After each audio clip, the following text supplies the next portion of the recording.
వందనాలండి.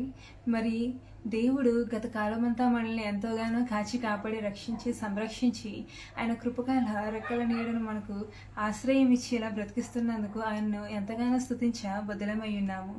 మరి ఇప్పుడు కీర్తన గ్రంథం నుంచి 146వ అధ్యాయాన్ని కానీ మనం ధ్యానించుకున్నట్లయితే కీర్తన గ్రంథం 146వ అధ్యాయం మన ధ్యానాంశం ఈరోజు. మొదటి వచనం నుంచి చూసినట్లయితే, యెహోవాను స్తుతించుడి నా ప్రాణమా యెహోవాను స్తుతించుము. యెహోవాను స్తుతించుడి నా ప్రాణమా యెహోవాను స్తుతించుము. ఇక్కడ దావీదు భక్తుడు సెలవిస్తున్నాడు కదా, యెహోవాను స్తుతించుడి నా ప్రాణమా యెహోవాను స్తుతింపుము. నా జీవిత కాలమంతయు నేను యెహోవాను స్తుతించెదను, నా బ్రతుకు కాలమంతయు నా దేవుని కీర్తించెదను. ఎందుకంటే స్తుతి చెల్లించడం అనేది ఎంతో ఘనమైన విషయంగా దావీదు మనకు నేర్పుతూ ఉన్నాడు. దావీదు జీవితం మనకు నేర్పేది ఏమిటి అంటే స్తుతి చేయడం అనేది దావీదు మనకి నేర్పుతూ వచ్చాడు. ఎప్పుడూను ప్రార్థన చేయడం, స్తుతి చేయడం ఇదెంతో ధన్యకరమైనవి. ఎందుకంటే స్తుతి జీవితం అనేది జయ జీవితంగా దేవుడు మారుస్తాడు. కాబట్టి దావీదు జీవితం అంతగా ఆశీర్వదింపబడ్డానికి కానీ, అంతగా దీవింపబడ్డానికి కానీ, దీవెనకరంగా ఉండడానికి కానీ కారణం అతని జీవితం దేవుణ్ణి స్తుతించేదిగా ఉంది. స్తుతి అనేది అతడు ముందుగా పెట్టేవాడు. అంటే దేవునికి స్తుతించడం కానీ, దేవుని మహిమపరచడం కానీ ఇవన్నీ కూడా దావీదు మనకు నేర్పించే టీచింగ్స్ లో మొట్టమొదటి ప్రాముఖ్యమైన టీచింగ్ ఇది అయ్యి ఉన్నది. దైవజనుడైన దావీదు నేర్పించే దాంట్లో. కాబట్టి దావీదు అంటున్నాడు కదా, యెహోవాను స్తుతించి నా ప్రాణమా యెహోవాను స్తుతింపుము. నా జీవిత కాలం అంతయు నేను యెహోవాను స్తుతించదను, నేను బ్రతుకు కాలం అంతయు నా దేవుని కీర్తించదను. దావీదు భక్తుడు చెప్తున్నాడు కదా, ఎంతవరకు స్తుతి చెల్లించాలి, ఎంతవరకు స్తుతి చెల్లించాలంటే నా జీవిత కాలం అంతయు నేను యెహోవాను స్తుతిస్తానంటున్నాడు. అంటే నాలో నా ప్రాణం ఉన్నంత వరకు, నాలో ఊపిరి ఉన్నంత వరకు, నేను నా దేవుని చేరేంత వరకు నేను నా దేవుణ్ణి స్తుతిస్తూనే ఉంటానంటున్నాడు. నా జీవితకాలం అంతయు నేను యెహోవాను స్తుతించదను, నేను బ్రతుకు కాలం అంతయు నా దేవుణ్ణి కీర్తించదను. అంటే ఎంతకాలం దేవుడు వచ్చితే ఈ భూమి మీద, ఎంతకాలం దేవుడు బ్రతికిస్తే ఆ బ్రతికి ఉన్న దినాలన్నీ కూడా దావీదు అంటున్నాడు కదా, నేను నా దేవుడు స్తుతి చెల్లించడానికి నా జీవితాన్ని వాడుతున్నాను అంటున్నాడు. అంటే మనలో ఊపిరితిత్తుల్లో ఈ ఊపిరి ఉన్నంత వరకు కూడా దావీదు నేను దేవుడు స్తుతి చెల్లిస్తానే ఉంటానంటున్నాడు. కాబట్టి రాజుల చేతనైనను నరుల చేతనైనను రక్షణ కలగదు. వారిని నమ్ముకొనకడి, వారి ప్రాణము వెడలిపోవును, వారు మంటి పాలగుదురు, వారి సంకల్పములు నాడే నశించును. ఇక్కడ దావీదు చెప్తున్నాడు కదా, తర్వాత 3-4 వచనంలోని రాజుల చేతనైనను నరుల చేతనైనను రక్షణ కలగదు. కాబట్టి చాలా మంది మనుషుల మీద డిపెండ్ అయిపోతూ ఉంటారు, మనుషులను ఆశ్రయిస్తూ ఉంటారు, మనుషులను నమ్ముకుంటూ ఉంటారు, మనుషులను ప్రాధాయపడుతూ ఉంటారు, మనుషులతో తమ కోడు వెల్లడించుకుంటూ ఉంటారు, చెప్పుకుంటూ ఉంటారు, తెలియజేసుకుంటూ ఉంటారు. అంటే ఒక మనుషులతో నువ్వు నీ సమస్య చెప్పుకోవడం ద్వారా నీకు ఆ సమస్యకు పరిష్కారం రాదు. నీవు ఒక మనుషునికి నీ గోడు నీవు విన్నవించుకోవడం ద్వారా అతడు నీకు సహాయం చేయలేడు. ఏ రాజు లేకపోతే ఏ నరుడు కూడా నీకు రక్షణ కలుగచేయలేడు. కానీ ఎవనికి యాకోబు దేవుడు సహాయకుడగునో, ఎవడు తన దేవుడిని యెహోవా మీద ఆశ పెట్టుకున్నో వాడు ధన్యుడు. ఎందుకంటే రాజుల చేత నరుల చేత మనకు ఏం కలగదు, రక్షణ కలగదు. దేవుడు వారికి తోడుగా లేకుండా, దేవుడు ఒక రాజుని ఎన్నుకోకుండా, దేవుడు ఒక రాజుని నియమించుకోకుండా, దేవుడు ఒక రాజుని ఎన్నిక చేయకుండా, ఏర్పరచుకోకుండా, తోడుగా ఉండకుండా అతడు యుద్ధాన్ని చేయించడం అనేది అసాధ్యము.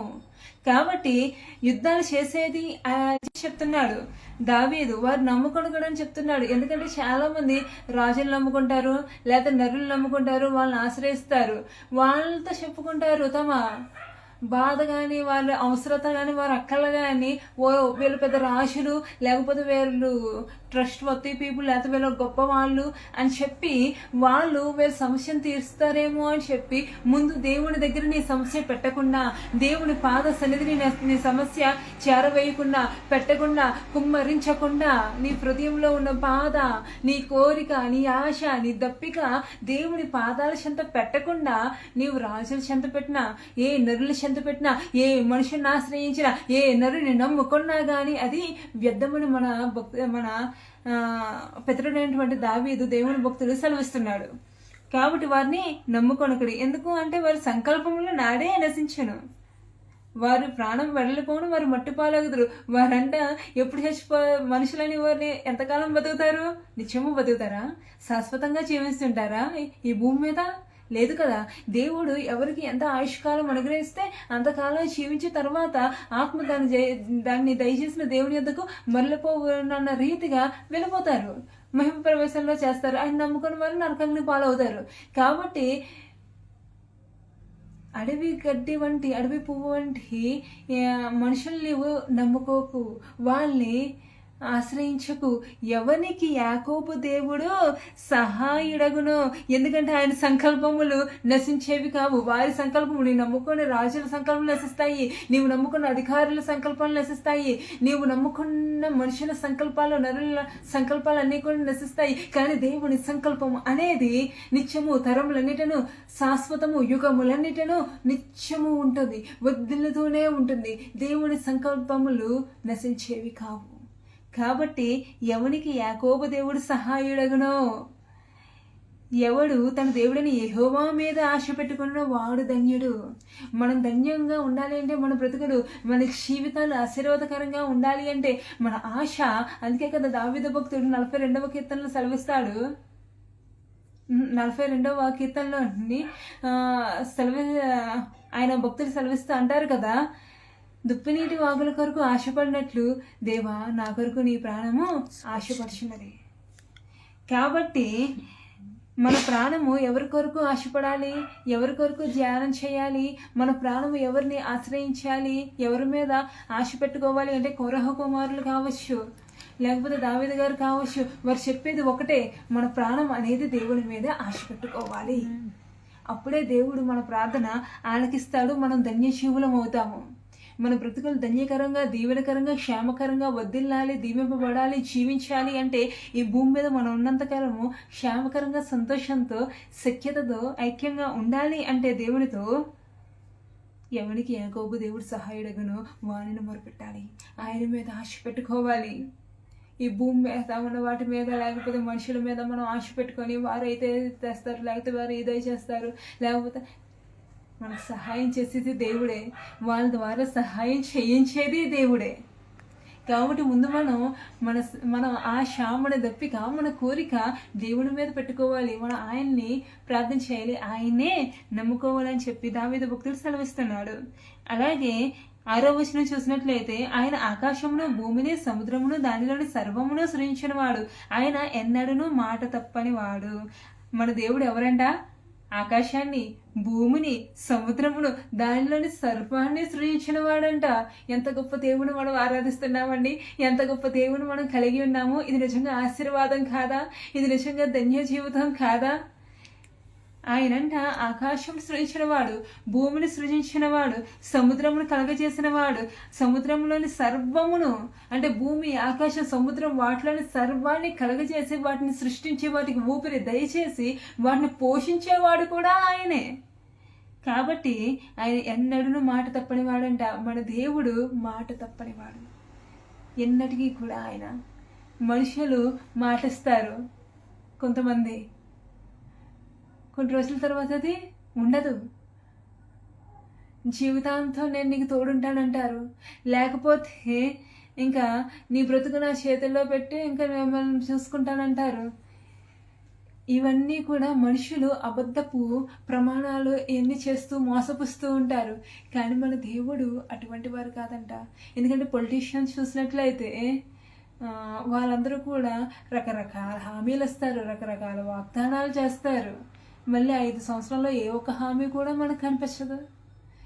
మళ్ళీ ఎన్నికలు వచ్చేసరికి లాస్ట్లోని ఏ 1 నెల 2 నెలలో ఎన్ని దయచేస్తారేమో కానీ 4.5 సంవత్సరాలు వాళ్ళ మొహాలు కూడా మనకు కనిపించవు. అంటే అబద్ధపు హామీలు. అంటే మనుషులు అనేవారు నమ్మకమైన వారు కారు, మాయోపాయులు. కానీ మనం నమ్మిన దేవుడంట మాట తప్పనివాడంట. హల్లెలూయా. ఆయన మాట మీద నిలబడేవాడు, మాట తప్పనివాడు.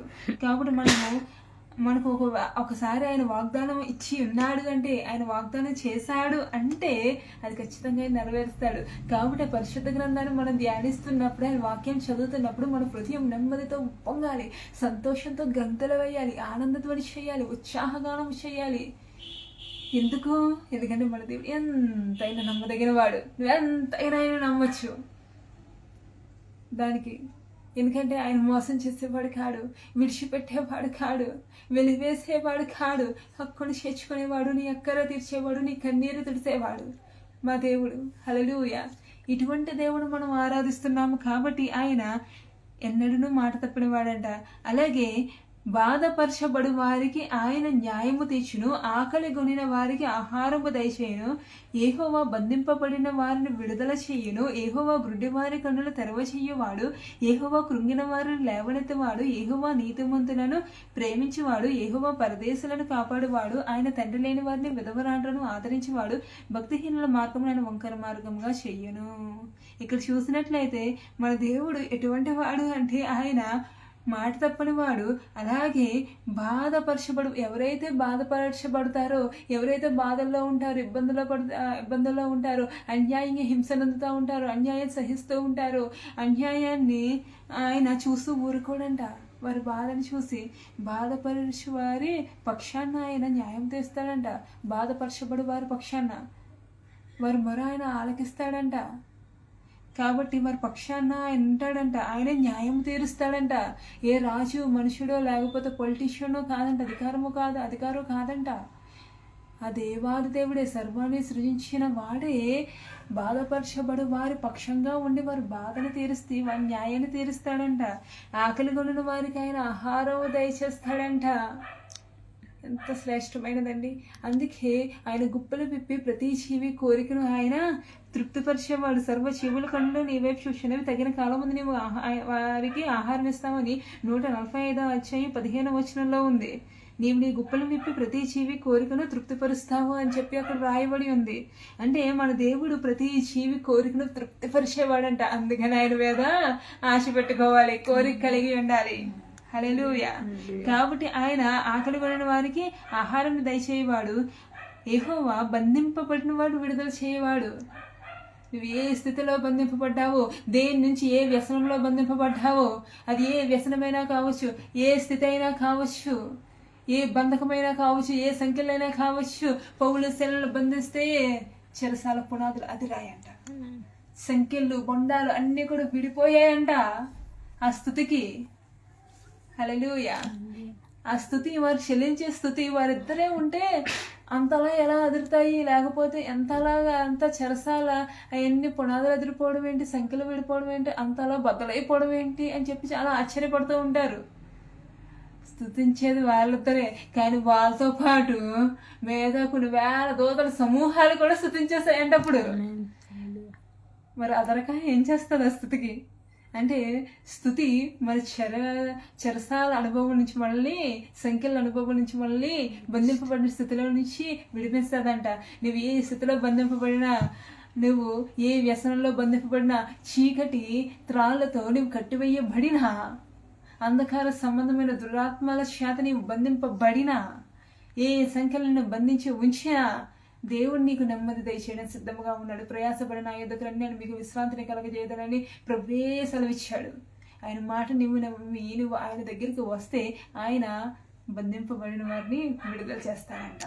హల్లెలూయా. అలాగే యెహోవా గ్రుడ్డివారి కన్నులు తెరవచేయువాడు.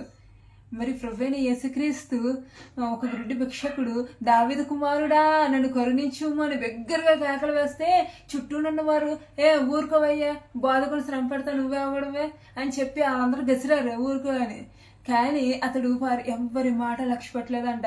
నన్ను గసిరాడానికి నా ఈగో హట్ అయింది అనుకోలేదంట, బాధ నొచ్చుకోలేదంట. ఇంకా బిగ్గరగా దావీదు కుమారుడా నన్ను కరుణించు దేవా ప్రభు అని చెప్పి ఎప్పుడైతే అరిశాడో, కేకలు వేశాడో, అతని కేకలే గెలిచాయంట. యేసయ్య ఆగాడు, నీకేం కావాలన్నాడు. నేను చూపు పొందగోరుచున్నానన్నాడు. తక్షణమే అయితే నేను నమ్మికి చెప్పు నీకు దయచేయండి కాక అన్నాడు. కాబట్టి తక్షణమే అతడు చూపు పొందాడంట. యెహోవా గుడ్డివారి కనులు తెరవజేసేవాడు. అలాగే ఆత్మీయ గుడ్డితనం నుంచి కూడా ఆయన విడుదల దయచేస్తాడు. దేవుడి దగ్గర రాలేకపోతున్నావేమో, దేవుడి ప్రేమను చూడలేకపోతున్నావేమో, దేవుడి మంచితనం కనిపించట్లేదేమో, దేవుడి కృప కనిపించట్లేదేమో, అర్థం చేసుకోలేకపోతున్నావేమో, నాకే ఎందుకు కష్టాలు, నాకే ఎన్ని శ్రమలు, అయ్యో నేను దేవుడి సన్నిధికి వచ్చేస్తున్నాను, ఆయన ప్రార్థన చేసేస్తున్నాను, పరిశుద్ధ గ్రంథాన్ని చదివేస్తున్నాను, అయినా ఏంటో నా దేవుడు నన్ను చూడట్లేదు అంటున్నావేమో. గుడ్డివారి కన్నుల తెరవజేసేవాడు నీ సమస్యను చూడలేడా? ఆయనను పరీక్షిస్తున్నాడు.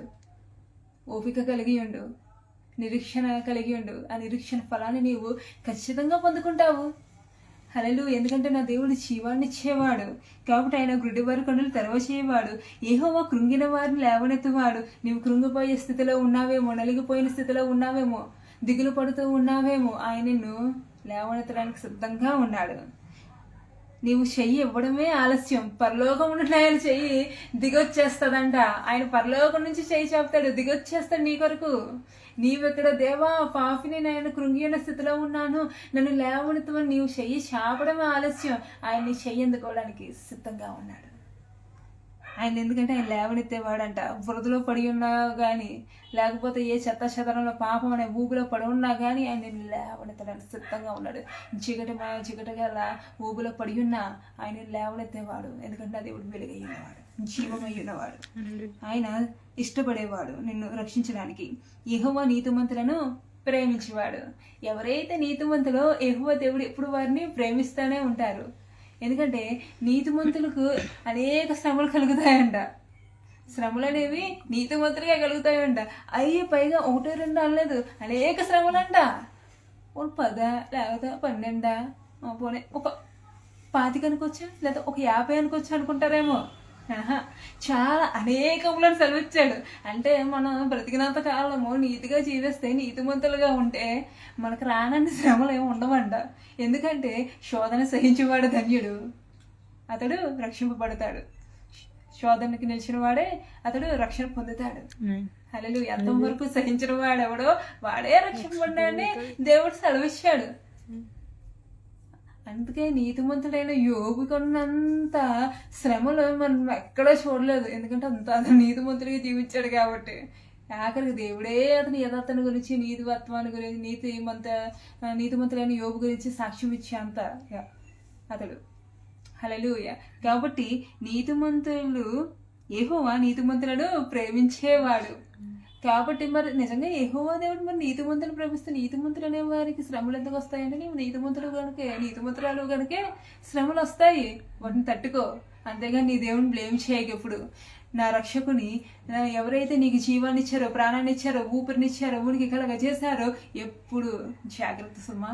నా దేవుడు నాకు అన్యాయం కలగజేశాడు, నేను చచ్చికెళ్ళిన తర్వాత నాకు ఈ శ్రమ, నేను ఈ పరిశుద్ధ గ్రంథాన్ని పట్టుకోకుండా అంటే బాగుండేది, అప్పుడే చాలా బాగా జీవించేదాన్నేమో, ఏ రోగరుగ్మతలు లేకుండానో, లేకపోతే సమృద్ధితో ఉండేవాళ్ళమేమో అనుకుంటున్నారేమో. జాగ్రత్త.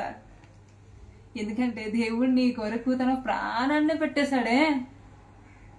ఆయన భరించిన శ్రమలు 1% కూడా నీ శ్రమలు ఉండవే.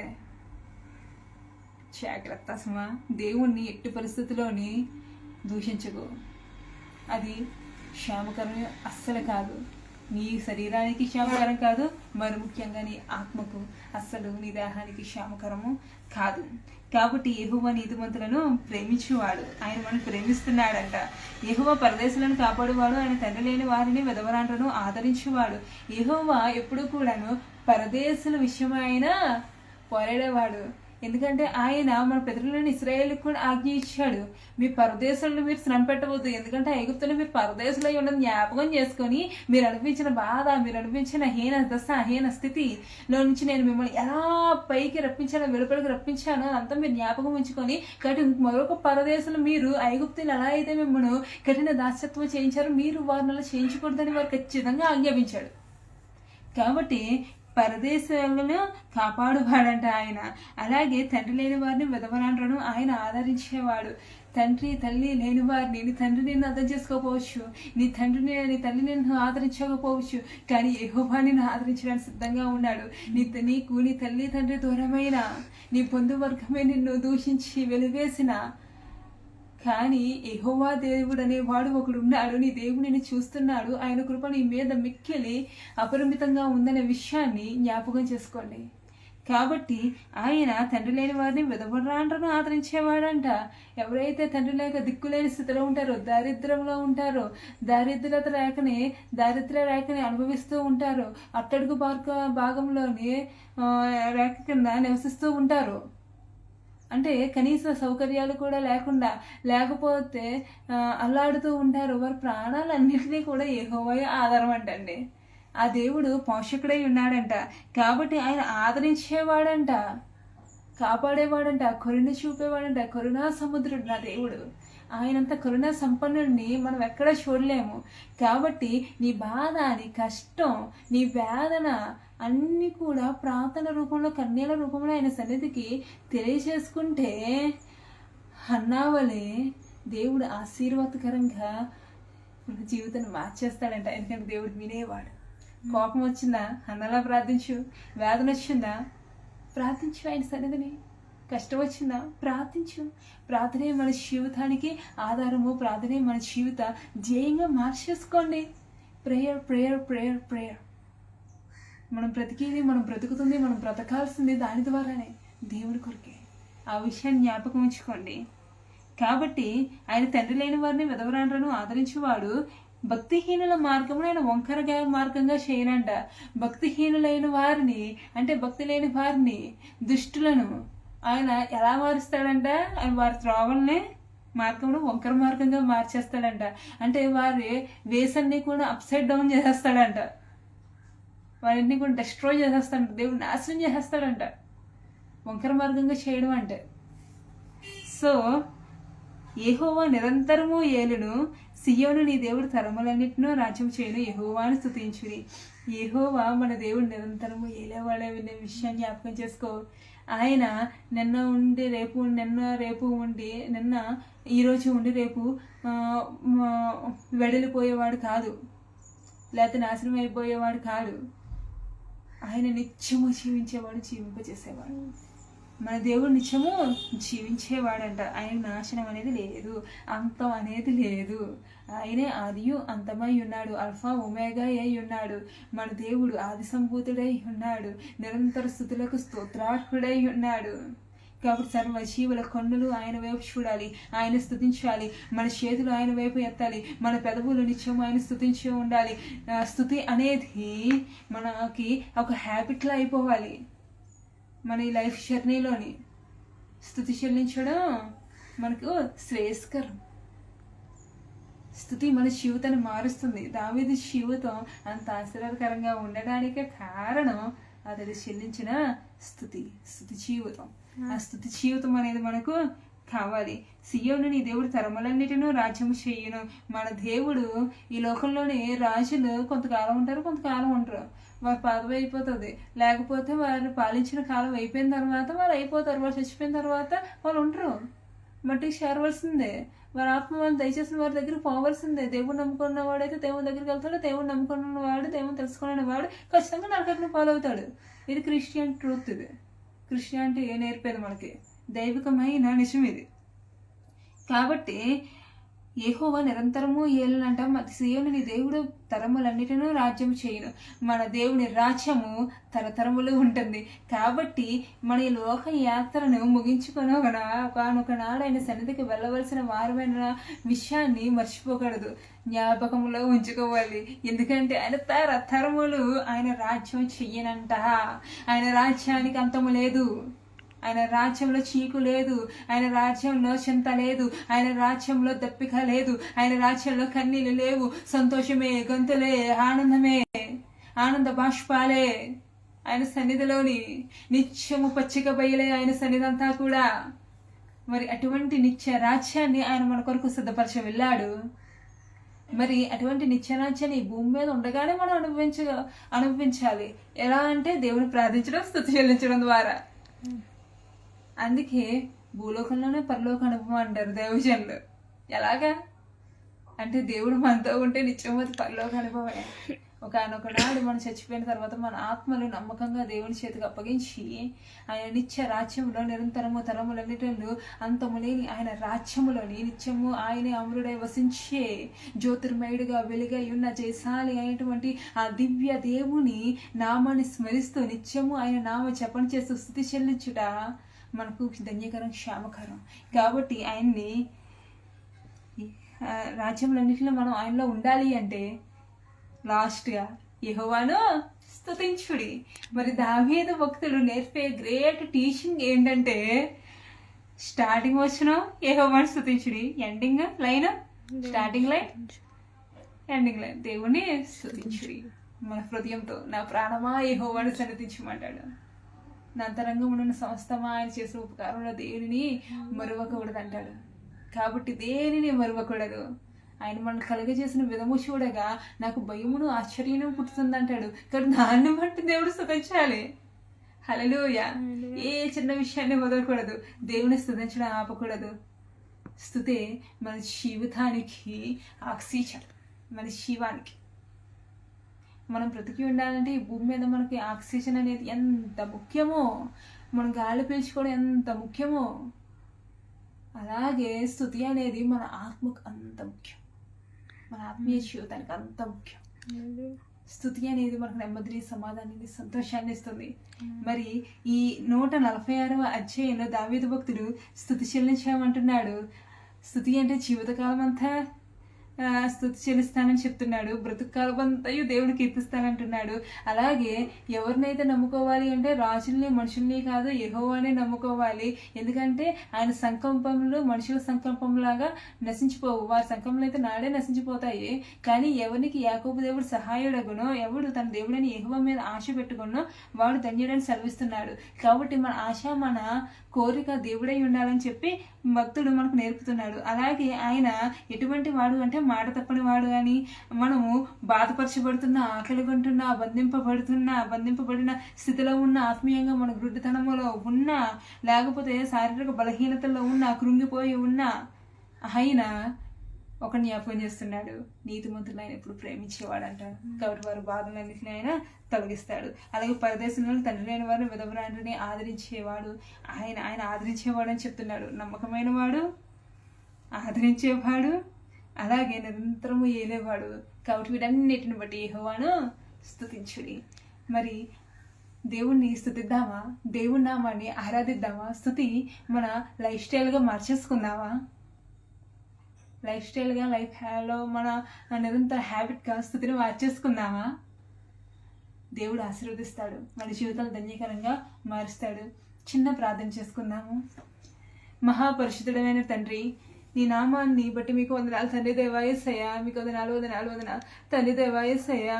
ఎంతో తండ్రి దేవా యేసయ్యా తండ్రి దేవా యేసయ్యా. మరి ఏ మాత్రము యోగ్యత లేని దానని, ఏ మాత్రము అర్హత లేని దానని తండ్రి దేవా యేసయ్యా, నా నోట నీ మాటలు ఉంచి తండ్రి దేవా యేసయ్యా, నీ ఆత్మశక్తితో, నీ ఆత్మబలముతో, నీ జ్ఞానముతో తండ్రి దేవా యేసయ్యా నింపి తండ్రి దేవా యేసయ్యా నీవు ఏవైతే చెప్పాలనుకున్నావో తండ్రి దేవా యేసయ్యా వాటిని నా నోట నుంచి తండ్రి దేశ నీకు రప్పించిన రీతిని బట్టి మీకు వందనాలు తండ్రి. నీవు మాట్లాడిన మాటలను బట్టి మీకు వందనాలు తండ్రి దేవా యేసయ్యా.